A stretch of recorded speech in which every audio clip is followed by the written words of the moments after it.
дзень роднай мовы. Гэта асаблівы дзень. Гэта свята для кожнага народа. А ці ведаеце вы, што беларуская мова займае другое месца па сваёй мілагучнасці пасля італьянскай мовы? Не верыце? Вось паслухайце верш Сергея Грахоўскага «Лявовішча».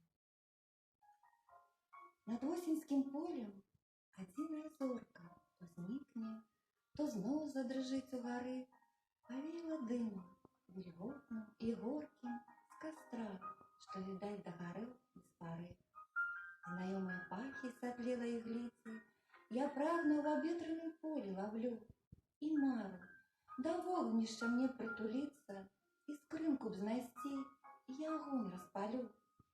Знайшоў і з-пад прысака выграб жарынку, дыханнем яе у далонях сагрэў, падкінуў ігліцы і цераз хвілінку, як знічка, агеньчык дрыжаў і гарэў.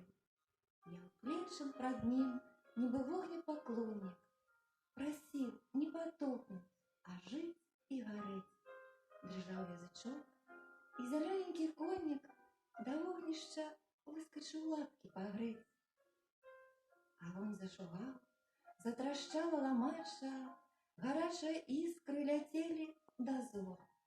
У полі асеннім такая ўдача знайсці і раскласці з іскрынак касцёр. Таму не было мне ў змроку трывожна, хоць нейкія крокі пачуў за спіной. Да вогнішча з поля прыйшоў падарожны, і мы гаварылі на мове адной. Ігліца трашчала, ламачча гарэла, асеннія ветры свісталі ўвушшу, рукі азяблыя